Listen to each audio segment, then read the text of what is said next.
ಶ್ರೀ ಸಾಯಿಬಾಬಾ ಜೀವನಚರಿತೆ ಪ್ರಣಿಪಾತೇನ ಪರಿಪ್ರಶ್ನೇನ ಸೇವೆಯ ಉಪದೇಕ್ಷಂತಿ ತೇ ಜ್ಞಾನಂ ಜ್ಞಾನಿನಃ ತತ್ವದರ್ಶಿನಃ. ಭಾಗ 4, ಅಧ್ಯಾಯ 12. ಸಿದ್ಧಿಯ ಬಗೆಗೆ ಬಾಬಾರವರ ಉಪದೇಶ. ಬಾಬಾರವರಿಗೆ ಅನೇಕ ಹಂತಗಳಿದ್ದು, ಭಕ್ತರಿದ್ದು ಯಾವ ಹಂತದಲ್ಲಿ ಯಾವ ತರಹ ಸಿದ್ಧಿಗಳು ಕಂಡುಬಂದವು ಎಂಬುದನ್ನು ತಿಳಿದಿದ್ದರು. ಬಾಬಾರವರು ತಮ್ಮ ಭಕ್ತರಿಗೆ ಬುದ್ಧಿವಾದ ನೀಡಿದರು.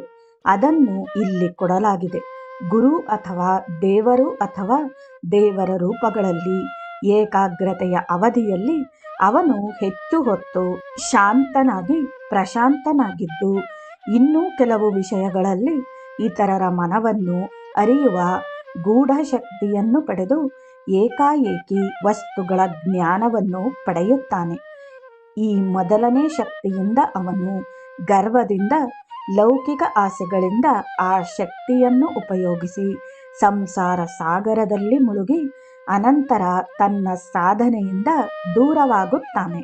ಇದು ಮಹಾಭಾರತದ ಶಾಂತಿ ಪರ್ವದ ವಿದ್ಯಾರ್ಥಿಗಳಿಗೆ ತಿಳಿದಿದೆ.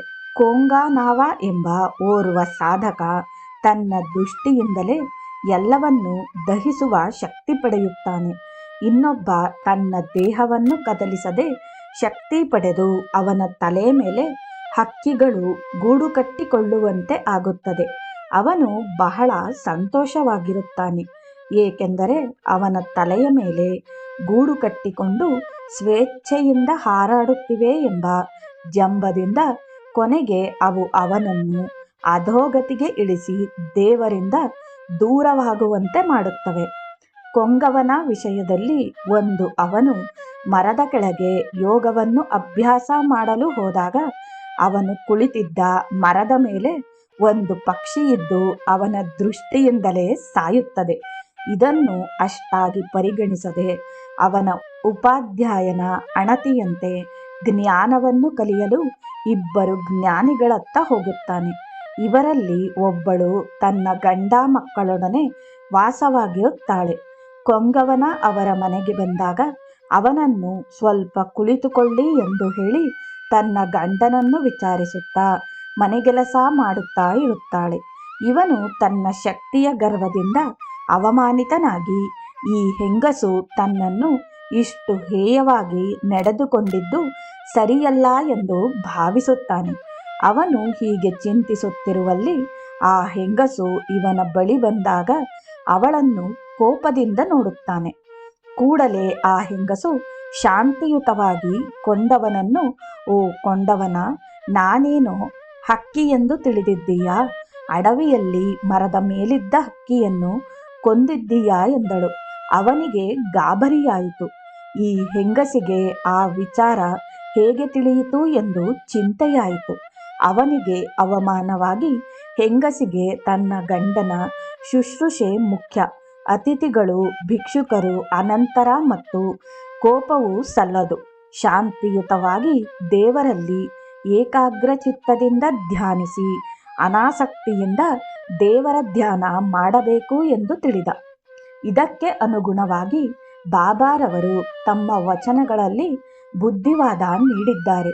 ಪ್ರಾಣಾಯಾಮ ಮತ್ತು ಏಕಾಗ್ರಚಿತ್ತ ಧ್ಯಾನದಿಂದ ಅವರ ಶಿಷ್ಯನೋರ್ವ ಅತೀಂದ್ರಿಯ ಶಕ್ತಿ ಪಡೆಯುತ್ತಾನೆ.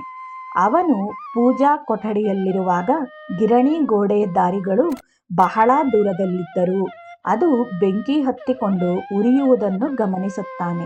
ಈ ಶಕ್ತಿಯಿಂದ ಸಾಮಾನ್ಯವಾಗಿ ಅವನು ಹೆಮ್ಮೆಯಿಂದಿರುತ್ತಾನೆ. ಅವನ ಜವಾನ ಬಾಗಿಲು ತೆಗೆದು ಒಳಗೆ ಬಂದು ಗಿರಣಿ ಹತ್ತಿಕೊಂಡು ಉರಿಯುತ್ತಿದೆ ಎಂದಾಗ ಅವನು ಇದು ನನಗೆ ತಿಳಿದಿದೆ ಎನ್ನುತ್ತಾನೆ. ಅನಂತರ ಆ ಭಕ್ತ ತನ್ನ ಪತ್ನಿಯೊಡನೆ ಶಿರಡಿಗೆ ಬರುತ್ತಾನೆ. ಆಗ ಬಾಬಾರವರು, ನೀನು ಏಕೆ ನಿನ್ನ ಸಾಮರ್ಥ್ಯದ ಬಗೆಗೆ ಕಹಳೆ ಊದುತ್ತಿದ್ದೀಯಾ? ನಾನು ಇಲ್ಲಿ ಕೃತ್ರಿಮ ಮಾಡುತ್ತಿಲ್ಲ. ನೀನು ಈ ತರಹ ವರ್ತಿಸುವುದು ಸರಿಯಲ್ಲ ಎಂದರು. ಹೆಂಡತಿಗೆ ಬಾಬಾರವರ ಹೇಳಿಕೆಗಳು ಇವನು ಪ್ರಾಣಾಯಾಮದಿಂದ ಪಡೆದ ಸಿದ್ಧಿಯ ಬಗ್ಗೆ ಎಂದು ಅರಿವಾಯಿತು. ಆಗ ಆ ಭಕ್ತನಿಗೆ ತನ್ನ ಸಿದ್ಧಿ ಬಗ್ಗೆ ಎಚ್ಚರವಾಗಿರುವಂತೆ ತಿಳಿಸಿದ್ದಾರೆ ಎಂದು ಮನಗಂಡ. ಪತಂಜಲಿ ಸೂತ್ರ 52ರಲ್ಲಿ ಸಿದ್ಧಿ ಶಕ್ತಿಯನ್ನು ಲೌಕಿಕವಾಗಿ ಉಪಯೋಗಿಸಿದರೆ ಅದು ಸಮಾಧಿ ಸ್ಥಿತಿಗೆ ಧಕ್ಕೆ. ಅದನ್ನು ಲೋಕ ಕಲ್ಯಾಣಕ್ಕೆ ಉಪಯೋಗಿಸಬೇಕು ಎಂದಿದೆ. ಇದನ್ನು ಸೂತ್ರ 38ರಲ್ಲಿ ಹೀಗೆ ಹೇಳಿದೆ: ತೋ ಸಮಧೌ ಉಪಸರ್ಗ ಭ್ಯುತ್ತೇನ ಸಿದ್ಧಯಃ. ಸೂತ್ರ 52ರಲ್ಲಿ ಹೀಗೆ ಹೇಳಿದೆ: ಸ್ತನ್ಯುಪನಿಮಂತ್ರಣೆ ಸಂಗಸ್ಮಯ ಕರಣಂ ಪುನಃ ಅನಿಷ್ಟ ಪ್ರಸಂಗತ್. ಅಂದರೆ ಯೋಗಿಯು ಸ್ವರ್ಗವಾಸಿಗಳ ಸೂಚನೆಯಿಂದ ಹೆದರಿಕೆಯಿಂದ ಆಕರ್ಷಿತನಾಗಲಿ ಅಥವಾ ಮುಖಸ್ತುತಿ ಮಾಡುವುದಾಗಲಿ ಮಾಡಬಾರದು. ಸಿದ್ಧಿಯನ್ನು ಪಡೆದ ಮಾನವನು ಸ್ವರ್ಗದಲ್ಲಿ ದೇವರ ಸಂತೋಷ ಪಡೆಯಬಹುದು. ಬಾಬಾರವರ ಉಪದೇಶ ಮತ್ತು ಸೂತ್ರಗಳಿಂದ ನಾವು ಸಿದ್ಧಿಗಳ ಉಪಯೋಗ ಒಳ್ಳೆಯದು ಅಥವಾ ಕೆಟ್ಟದ್ದು ಆಗಬಹುದು ಎಂದು ತಿಳಿಯಬೇಕು. ಆದ್ದರಿಂದ ಸಿದ್ಧಿಯನ್ನು ಲೌಕಿಕ ಉಪಯೋಗಕ್ಕೆ ಬಳಸಬಾರದು ಎಂದು ಎಚ್ಚರ ನೀಡಿದ್ದಾರೆ ಬಾಬಾ. ಇಲ್ಲಿ ಬಾಬಾರವರನ್ನು ತೆಗೆದುಕೊಂಡರೆ ಅವರು ತಮ್ಮ ಸಿದ್ಧಿಯನ್ನು ಉಪಯೋಗ ಮಾಡಿದ್ದಾರೆ. ಅದರಲ್ಲಿ ತಪ್ಪೇನೂ ಇಲ್ಲ. ಶ್ರೀಕೃಷ್ಣನೂ ಸಹ ಸಿದ್ಧಿಶಕ್ತಿಯನ್ನು ಉಪಯೋಗಿಸಿದ್ದಾನೆ. ಆದರೆ ಅದನ್ನು ಲೌಕಿಕ ಉಪಯೋಗಕ್ಕೆ ಬಳಸದೆ ಲೋಕ ಕಲ್ಯಾಣಕ್ಕಾಗಿ ವಿನಿಯೋಗಿಸಬೇಕು. ಇಲ್ಲಿ ಕೊಂಡವನ ಮತ್ತು ಇನ್ನೊಬ್ಬ ಮಾಡಿದ್ದು ಸರಿಯಲ್ಲ. ಅವರು ತಮ್ಮ ಆತ್ಮವಿಶ್ವಾಸ ಕಳೆದುಕೊಂಡರು. ಈ ತರಹ ವಿಷಯಗಳು ಸಿದ್ಧಿಯು ಉಪಯೋಗಿಸುವ ಬಗ್ಗೆ ಬಾಬಾರವರ ಉಪದೇಶ. ಓರ್ವನಿಗೆ ಒಬ್ಬ ಗುರು ಇದ್ದ. ಅವನು ಕುಲಗುರುವಾಗಿದ್ದು ಸಿದ್ಧಶಕ್ತಿಗಳಿರಲಿಲ್ಲ. ಅವನು ಸಿದ್ಧಶಕ್ತಿ ಇರುವ ಇನ್ನೊಬ್ಬ ಗುರುವಿನೆಡೆಗೆ ಹೋಗಿ ತನ್ನ ಕುಲಗುರುವನ್ನು ಮರೆತು ಅವರಲ್ಲಿಗೆ ಹೋದ.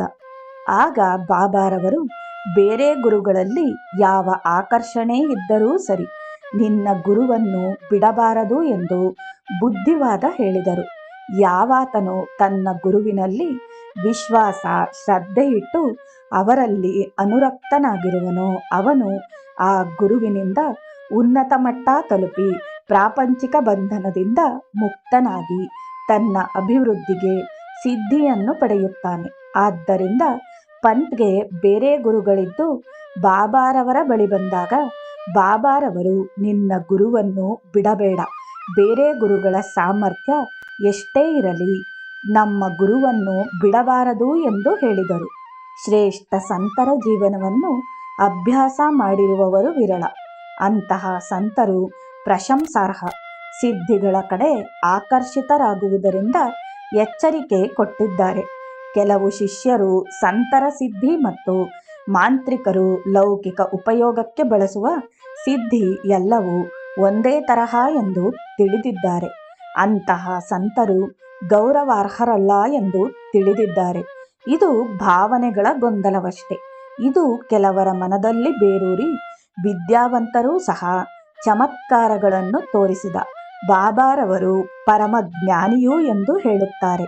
ಇದಕ್ಕೆ ಉತ್ತರ ಪರಮಜ್ಞಾನಿ. ಸಮರ್ಥ ಸದ್ಗುರು ಎನಿಸಿಕೊಂಡ ಪರಮಜ್ಞಾನಿ ಎಂಬುದು ಅಳಿಸುವುದಿಲ್ಲ. ಸಮರ್ಥ ಸದ್ಗುರುವು ತಮ್ಮ ದೈವಿಕ ಶಕ್ತಿಯನ್ನು ತನ್ನ ಶಿಷ್ಯರ ಮತ್ತು ಭಕ್ತರ ಒಳಿತಿಗಾಗಿ ಉಪಯೋಗ ಮಾಡುತ್ತಾನೆ. ಇದರಲ್ಲಿ ಯಾವ ವಿಧವಾದ ಕೀಳು ಮೇಲುತನ ಇಲ್ಲ. ಸಿದ್ಧಿಗಳನ್ನು ಹೊಂದಿರುವುದು ಪರಬ್ರಹ್ಮನಲ್ಲಿ ಪೂರ್ಣ ಲಯವನ್ನು ವ್ಯಕ್ತಪಡಿಸುತ್ತದೆ. ಆದ್ದರಿಂದ ಈ ವಿಚಾರದಲ್ಲಿ ಚರ್ಚೆ ಅನಗತ್ಯ. ಬಾಬಾರವರ ಶ್ರೇಷ್ಠತೆ ಹೆಚ್ಚಾಗುವುದು ಎಂದು ಬಾಬಾರವರು ಅಯೋನಿಜ ಎಂದು ಅನೇಕ ಕಥೆಗಳನ್ನು ಹಬ್ಬಿದ್ದಾರೆ.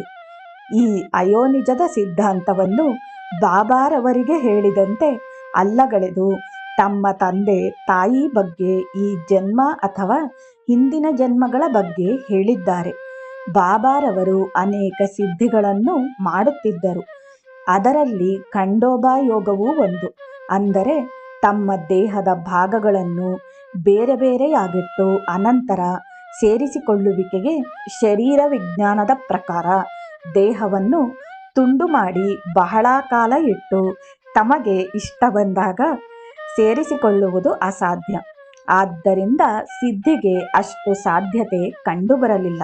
ಆದರೆ ಪತಂಜಲಿ ಪ್ರಕಾರ ಅಂತರ್ಧ್ಯಾನ ಎಂಬ ಶೀರ್ಷಿಕೆಯಲ್ಲಿ ಇದನ್ನು ತರಬಹುದು. ಅಂದರೆ ಯೋಗಿಯು ತನ್ನ ಇಡೀ ದೇಹವನ್ನು ಅದೃಶ್ಯವಾಗಿರಿಸಿರಬಹುದು ಅಥವಾ ತನ್ನ ದೇಹವನ್ನು ಮರೆಸಿಕೊಳ್ಳಬಹುದು. ನಾವು ಮಾಂತ್ರಿಕರು ಮಾಡುವ ಸಂಮೋಹನವನ್ನು ನೋಡಿದ್ದೇವೆ.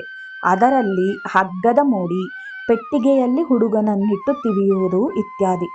ಇದು ಸಂಮೋಹನವಷ್ಟೇ. ಬಾಬಾರವರ ಖಂಡಯೋಗ ಇದಕ್ಕೆ ಸಂಬಂಧಿಸಿದ್ದೆ ಎಂಬುದಕ್ಕೆ ನನ್ನಲ್ಲಿ ಪುರಾವೆಗಳಿಲ್ಲ. ಪುನಃ ಕರುಳನ್ನು ಹೊರಗೆ ತೆಗೆದು ಶುದ್ಧಿ ಮಾಡಿ ಹೊರಗಡೆ ಒಣಗಲು ಇಡುತ್ತಿದ್ದರು ಎಂಬ ಪ್ರತೀತಿ ಇದೆ.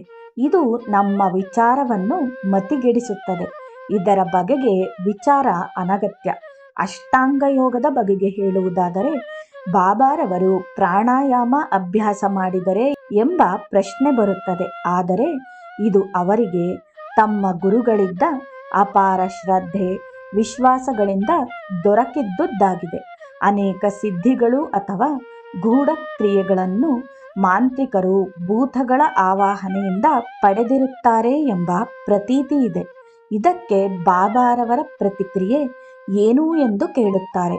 ಓರ್ವ ಯುವ ಭಕ್ತ ಬಾಬಾರವರನ್ನು ಭೂತಗಳು ಇದೆಯೇ, ನಮಗೆ ತೊಂದರೆ ಮಾಡುತ್ತವೆಯೇ ಎಂದು ಕೇಳಿದ.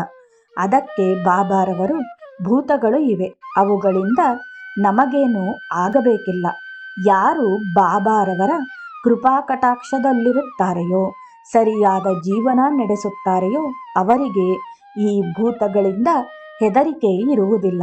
ಬಾಬಾರವರು ಕೆಲವು ವೇಳೆ ಶರೀರದಿಂದ ಪ್ರತ್ಯೇಕಿಸಿದ ಆತ್ಮ ಅಂದರೆ ಪ್ರೇತಗಳು ಇವೆ. ಅಂದರೆ ಯಾರು ಸತ್ತು ಲಿಂಗ ಶರೀರವನ್ನು ಹೊಕ್ಕು ಜೀವಾವಸ್ಥೆಯಲ್ಲಿ ಕೆಲವು ಕಾಲ ಇರುತ್ತಾರೆ.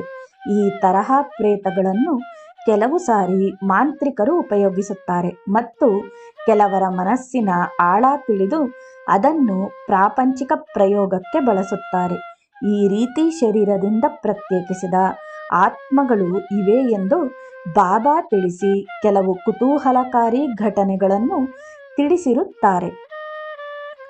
ಗತಿಸಿದ ಸಾಯಿ ಭಕ್ತರ ಆತ್ಮಗಳು ಅಥವಾ ಭಕ್ತರ ಸಂಸಾರ ಸಾವಿನ ಸಮಯದಲ್ಲಿ ಬಾಬಾರವರಿಂದ ಎಳೆಯಲ್ಪಟ್ಟಿದ್ದಾರೆ. ಅವರು ಶಿರಿಡಿಯಿಂದ ಬಹಳ ದೂರವಿದ್ದಾಗ್ಯೂ ಈ ಘಟನೆಗಳು ನಡೆದಿವೆ. ಅವರೇ ಅವರನ್ನು ತಮ್ಮೆಡೆಗೆ ಸೆಳೆದಿದ್ದಾರೆ.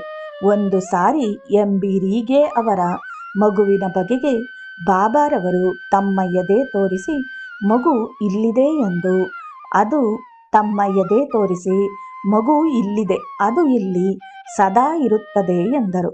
ಉಪಾಸಿನಿಯವರ 3ನೇ ಪತ್ನಿ 1912 ಫೆಬ್ರವರಿಯಲ್ಲಿ ಗತಿಸಿದಾಗ ಅವರು 10 ರೂಪಾಯಿ ಕೊಟ್ಟು ಬಾಬಾರವರಿಂದ ಅವಳಿಗೆ ಸದ್ಗತಿ ದೊರೆಯಲು ಪ್ರಾರ್ಥಿಸಿದಾಗ ಬಾಬಾರವರು, ಅವಳು ನನ್ನೆಡೆಗೆ ಬಂದಿದ್ದಾಳೆ, ಅವಳಿಗೆ ಸದ್ಗತಿ ನೀಡಲು ನೀನು ಏನೂ ಮಾಡಬೇಕಿಲ್ಲ ಎಂದರು. ಅವರಿಂದ ಹಣ ಸ್ವೀಕರಿಸಲಿಲ್ಲ. ಶ್ರೀಮತಿ ಎಸ್.ಬಿ. ಧೋಮಲ್ ರವರು ಗತಿಸಿದ ನಂತರ ಧೋಮಲ್ ಅವರಿಗೆ ಶಿರಿಡಿಯಲ್ಲಿ ಮಾಸಿಕ ಶ್ರಾದ್ದ ಮಾಡಲು ಹೇಳಿ ಅವಳಿಗೆ ಈ ಸಂದರ್ಭದಲ್ಲಿ ಸದ್ಗತಿ ನೀಡುತ್ತೇನೆಂದು ಹೇಳಿದರು. ಆ ರೀತಿ ಮಾಡಲಾಯಿತು. ಆತ್ಮಗಳ ಬಗ್ಗೆ ಬಾಬಾರವರು ಕೆಲವು ಆತ್ಮಗಳು ಗೋರಿಯನ್ನು ಸುಳಿದಾಡುತ್ತವೆ ಎಂದಿದ್ದಾರೆ.